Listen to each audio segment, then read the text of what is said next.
all, today we will start new chapter, that is chapter 4 spreadsheet और MS Excel। जैसा कि हमने previous class में देखा MS वर्ड के बहुत सारे फीचर और MS वर्ड का चैप्टर पूरा कंप्लीट किया। आज इस चैप्टर में हम स्प्रेडशीट क्या होता है, इसका मतलब MS Excel क्या होता है, उसमें क्या क्या फीचर्स है वो हम देखेंगे। ओके, बट लेक्चर स्टार्ट करने से पहले जो भी मेरे चैनल पे न्यू है मेरे चैनल को सब्सक्राइब कर दीजिए सो दैट कंप्यूटर से रिलेटेड सारे अपडेट्स आपको मिलते रहें। तो चलिए हम स्टार्ट करते हैं। सबसे पहले MS Excel। तो MS Excel है क्या? तो सबसे पहले डेफिनेशन देखते हैं। MS Excel is a software of MS Office used to perform calculation, generating salary statements etc। बोला जा रहा है MS Excel क्या है? ये सॉफ्टवेयर है MS ऑफिस का। जैसे कि सबको पता है MS ऑफिस एक पैकेज है, उसके अंदर 4-5-6 सॉफ्टवेयर्स आते हैं, जैसे कि MS Word, MS Excel, MS PowerPoint, MS Access. तो उसमें से एक है MS एक्सेल। तो MS एक्सेल में हम सारा कैलकुलेशन का काम करते हैं। जैसे कि हमें कोई भी जोड़ घटाव कुछ भी करना हो तो MS एक्सेल में करते हैं। परसेंटेज निकालना हो या कंडीशनल फॉर्मेटिंग अप्लाई करना हो, एक टेबल बनाना हो, रिपोर्ट रेडी करना हो, तो उसके लिए हम लोग क्या यूज़ करते हैं? MS Excel. ठीक है, इसी में हम इसके हेल्प से हम इजीली कोई भी कैलकुलेशन कर सकते हैं। जैसे कि स्कूल में यूज़ होता है रिजल्ट रिपोर्ट कार्ड निकालने के लिए, फिर से कंपनीज में भी यूज़ होती है। ठीक है, तो चलिए हम स्टार्ट करते हैं कि आखिरकार ये है क्या। तो MS एक्सेल का स्क्रीन ऐसा दिखता है। सबसे पहले ऊपर क्या रहता है? टाइटल। ओके, आपका प्रोजेक्ट का नाम रहेगा with software name. Software name क्या है? MS Excel. और आपका फाइल या फोल्डर का नाम। ठीक है, जैसे कि मेरा इस फाइल का नाम है प्रोजेक्ट 1। उसके बाद मेन्यू बार, उसके बाद फॉर्मेटिंग टूल बार, उसके बाद ये रहा नेम बॉक्स। नेम बॉक्स क्या होता है वो मैं अभी बताती हूँ। और फॉर्मूला बॉक्स। ठीक है, या क्या बोला जाए, फॉर्मूला बार। तो नेम बॉक्स क्या होता है? तो MS एक्सेल में सब अच्छे से काम करने से पहले हमें रो और कॉलम में क्या डिफरेंसेस है वो हमें पता होना चाहिए। तो रो और कॉलम में जिसे भी डाउट है अच्छे से ध्यान से सुनिएगा और समझने का कोशिश कीजिएगा। ओके, तो रो किससे बोलते हैं? हॉरिजॉन्टल लाइन, हॉरिजॉन्टल फील्ड्स को बोलते हैं रो, जैसे कि इसे बोला जा रहा है रो। और कॉलम किसे बोलते हैं? Vertical line. जो अगर ये ऐसे है तो ये वर्टिकल है तो इसे बोला जा रहा है रो। अगर वही हम ऐसे कर दिए तो ये क्या हो गया? कॉलम। तो उसी तरह बोला जा रहा है रो। और एक सेल रेडी होता है, मतलब एक बॉक्स रेडी होता है intersection of row and column. जैसे कि देखिए, मान लीजिए कि हम इस सेल का बात करें और एक इंडिविजुअल बॉक्स को, जैसे कि आप इसको जिसे MS एक्सेल का आइडिया नहीं है वो बॉक्स बोलेंगे, पर अगर जिसे आइडिया है उसे सेल बोलेंगे। वो क्या बोलेंगे? वर्ड यूज़ करेंगे सेल। तो आप लोग को भी वर्ड यूज़ करना है, एक बॉक्स को क्या बोला जाता है? सेल। ओके, तो जैसा कि ये देख सकते हैं, तो इस सेल का क्या नाम होगा? तो देखिए, ये हम जैसे कि मैंने बताया कि एक सेल बनता है intersection of row and column. तो हम लोग कॉलम से स्टार्ट करते हैं। तो देखिए ये क्या है? D column. तो डी और कौन सा रो? तो 3। तो क्या इसका नाम हो गया? D3। उसी तरह सपोज दैट इसका हम नाम रखना चाहें तो इसका, तो इसका क्या होगा? C6। तो आप लोग को ये बताना है कि आप लोग कमेंट बॉक्स में ये बताना है कि ये इस बॉक्स का और इस सेल का क्या नाम होगा। ठीक है, यहाँ हर एक सेल का नाम है, जैसे कि इसका A1, इसका B1, इसका C1, उसी तरह इस सेल का भी नाम है। तो कमेंट बॉक्स में मुझे बताइए कि इस सेल का क्या नाम है। उसी तरह अब हम लोग नेक्स्ट मूव करते हैं। तो नेक्स्ट में क्या है? ये सीट्स रहते हैं। हम लोग के कॉपी के केस में क्या होता है? अगर एक पेज खत्म हो जाता है तो दूसरे पेज में इंटर करता है। तो इसमें भी सेम यही कंडीशन है, एक सीट अगर खत्म हो गया तो दूसरे सीट में हम लोग इंटर कर सकते हैं। बाय डिफ़ॉल्ट MS एक्सेल में 3 सीट होता है। अगर आप और ऐड करना चाहते हैं तो इधर ऑप्शन रहता है मोर ऑप्शन में, उसमें आप क्लिक कर सकते हैं। ओके, तो हमने देख लिया एक्सेल का इंटरफेस ऐसा होता है। ओके, अब हम इसमें देखते हैं कि हम लोग इसमें कैसे वर्क करते हैं। तो सबसे पहले डेफिनेशन देख लेते हैं। Vertical boxes are called column. जैसा कि मैंने बताया, वर्टिकल बॉक्सेस को क्या बोला जा रहा है? कॉलम बोला जा रहा है। हॉरिजॉन्टल बॉक्सेस आर कॉल्ड रो। बोला जा रहा है हॉरिजॉन्टल बॉक्सेस को बोला जा रहा है रो। अब नेक्स्ट क्या है? Intersection of row and column is called cell. जब भी एक रो और कॉलम इंटरसेक्ट करेगा तो वो एक सेल फॉर्म करेगा, एक बॉक्स फॉर्म करेगा। जैसे कि मैंने एग्जांपल के तौर पे इसे बताया A1, intersection of A and 1, तो ये क्या फॉर्म हुआ? A1। ठीक है, A1 सेल फॉर्म हुआ। तब देखते हैं अब क्या नेक्स्ट है, ऑटो सम। अब इसका हम फीचर्स में आते हैं कि MS एक्सेल में क्या क्या ऐसा एडवांस फीचर है जिसके वजह से ये इतना पॉपुलर हुआ। तो सबसे पहले देखते हैं auto sum. Auto sum is one of the sum function used to perform addition in a spreadsheet. बोला जाता है या बोला जा रहा है कि ऑटो सम स्प्रेडशीट का एक फीचर है। जैसे ही हम अगर किसी को सम करेंगे, मान लीजिए कि मेरे पास 1000 ऑफ नंबर है, 20, 50, 60, 30, 33, 45 ऐसे करके बहुत सारा नंबर है। उसको ऐड करना है तो क्या हम बैठ के ऐड करते रहेंगे? हाँ, 20 होगा तो इतना होगा, ये होगा तो उतना होगा? तो नहीं, क्योंकि अगर हम लोग ऐसा करते हैं तो बहुत ज़्यादा टाइम कंज्यूम होगा। ठीक है, तो कंप्यूटर MS एक्सेल एक ऐसा फैसिलिटी प्रोवाइड किया है, ऑटो सम। जैसे ही हम इसमें क्लिक करेंगे तो मेरा सम रेडी हो जाएगा। मान लेते हैं कि देखिए ये मेरा सेल है, तो इसमें मान लीजिए कि नंबर एंटर किया हुआ है। सपोज दैट कि ये मेरा एक्सेल का डेटा है जिसमें कि क्या नेम है, रोल नंबर है और 3 सब्जेक्ट का मार्क्स है, और इसमें हमें टोटल निकालना है। तो इसी तरह मैंने 5 स्टूडेंट का एग्जांपल लिया है। स्कूल्स में बहुत सारे स्टूडेंट्स रहते हैं, तो क्या होता है कि कंप्यूटर जो ऑपरेटर रहता है वो रिजल्ट रेडी करता है। तो वो किस किस फंक्शन का यूज़ करता है एक्सेल में देखते हैं। तो मान लीजिए 50, 80, 60 टोटल करने के लिए तीनों को जोड़ना होगा। तो अगर हम कैलकुलेटर से कैलकुलेट करने बैठ गए तब बहुत ज़्यादा प्रॉब्लम होगा, या बहुत ज़्यादा प्रॉब्लम नहीं बोला जा सकता है, बहुत ज़्यादा टाइम लगेगा।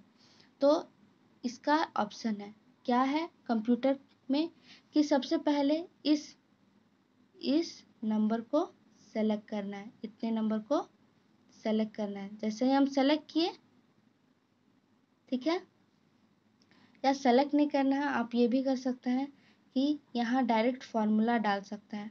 तो सम फीचर्स में क्या करना होता है कि कॉलम या सेल को या रो को, सेल नहीं रो को सेलेक्ट करते हैं। उसके बाद ऑटो सम ऑप्शन में जैसे ही हम क्लिक करते हैं तो मेरा सम आ जाता है। जैसे कि इसका सम कितना होगा? 190। ठीक है, तो जैसे ही हम ये रो को सेलेक्ट करेंगे और यहाँ कर्सर जैसे ही रखेंगे, इंटर प्रेस करेंगे तो मेरा सम आ जाएगा।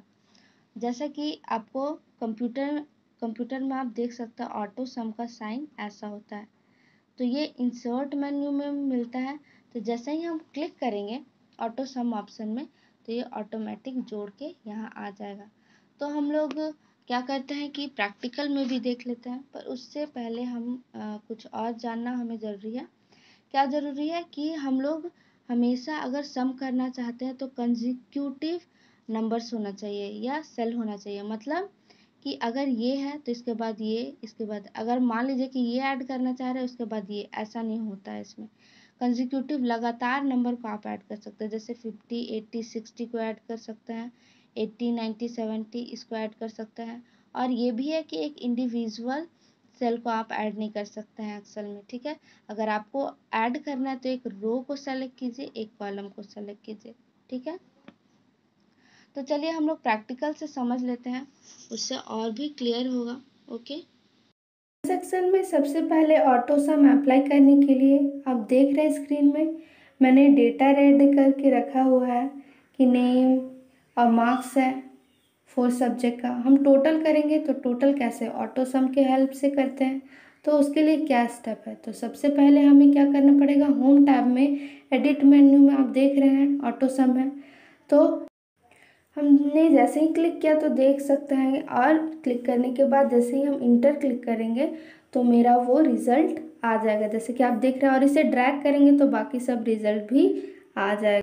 जैसा कि हमने प्रैक्टिकल की हेल्प से भी समझ लिया, अब हम लोग स्टेप्स देखते हैं कि कैसा स्टेप्स होगा ऑटो सम का अगर एग्जाम में आता है तो step 1, select the range of cell whose number needed to be added तो बोला जा रहा है सबसे पहले सेल को सेलेक्ट करना है, रो या कॉलम को, जैसा कि मैंने एग्जाम्पल में बताया था और आपने प्रैक्टिकल में भी देखा कि ये तीनों को ऐड करना है, तो सबसे पहले ये तीनों सेल को सेलेक्ट करना होगा, ठीक है। उसके बाद क्या करना है, click on home tab, after that click on auto some option available in edit menu या एडिट ग्रुप, ठीक है।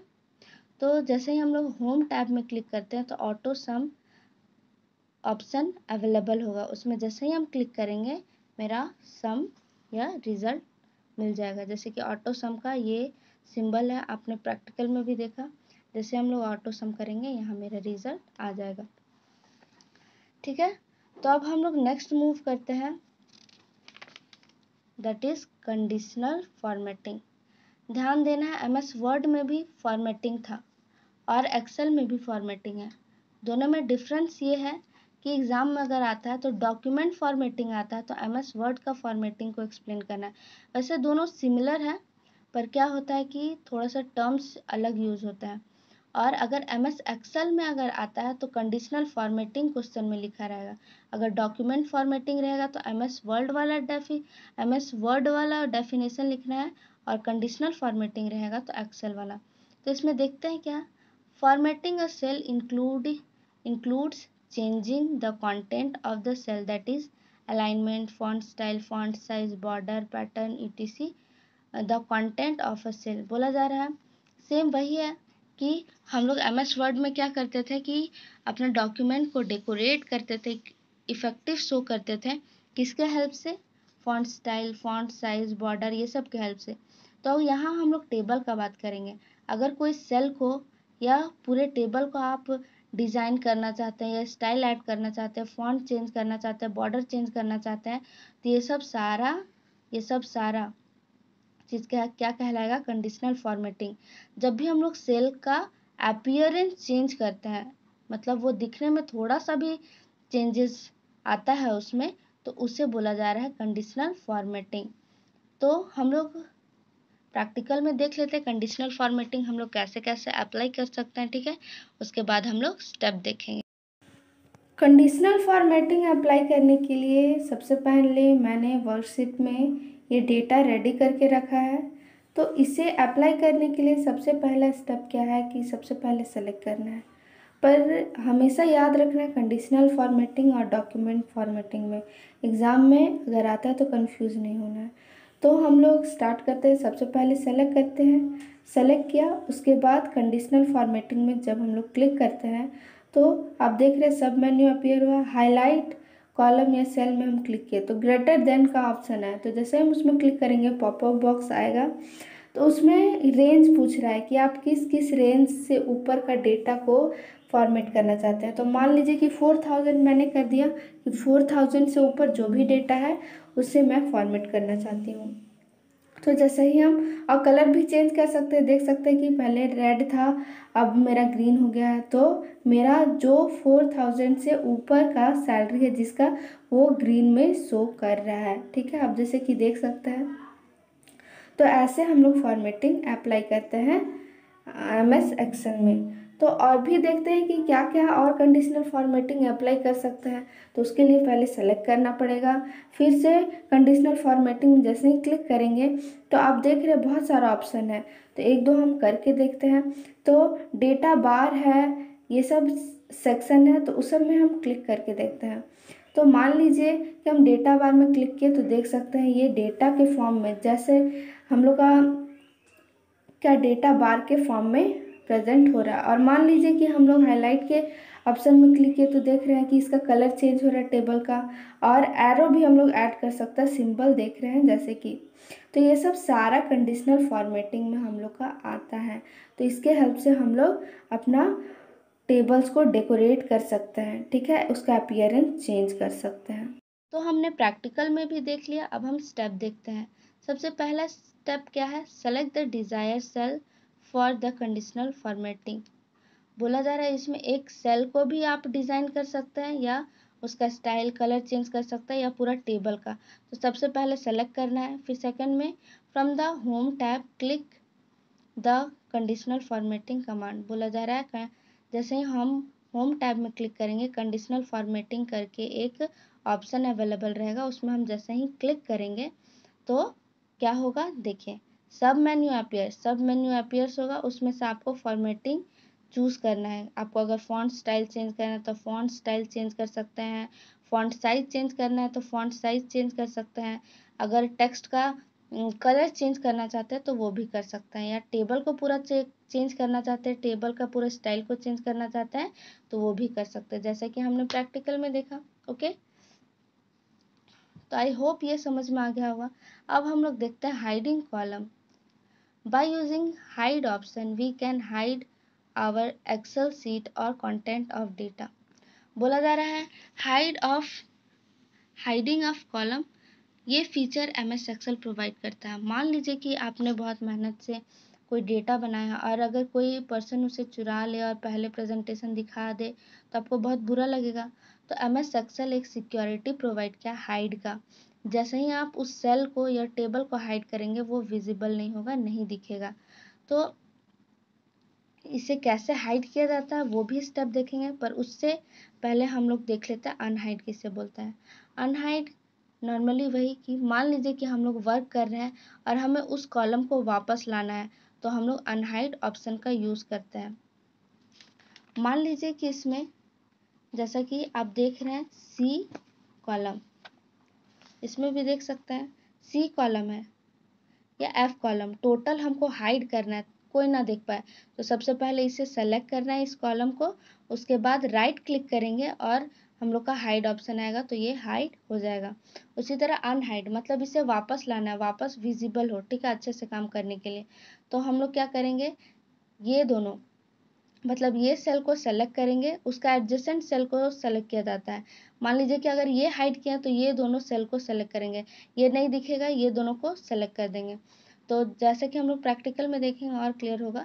तो हम लोग जैसे ही अनहाइड में क्लिक करेंगे तो मेरा जो भी डेटा है या रो है कॉलम है वो विजिबल हो जाएगा, हम लोग देख सकते हैं उसके बाद। ठीक है, तो ये था हाइड और अनहाइड ऑप्शन।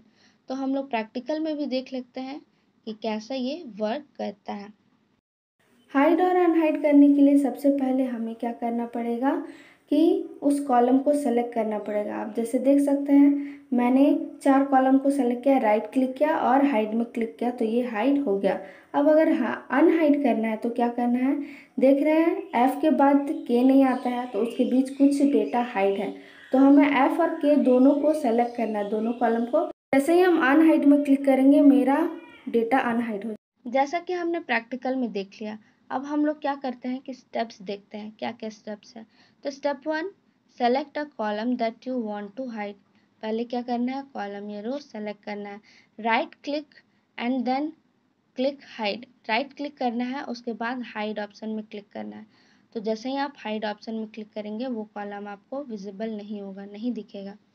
अब अनहाइड करने के लिए क्या है, तो select the column on either side of hidden column. बोला जा रहा है दोनों साइड, जो कॉलम हाइड हुआ है उसके दोनों साइड वाला कॉलम को सेलेक्ट करना है। जैसे कि आप देख सकते हैं, मान लीजिए कि ये हाइड हो गया, तो हाइड होने के बाद ये और ये कॉलम एक दूसरे के बगल में आ जाएगा, तो ये दोनों कॉलम को सेलेक्ट करना है।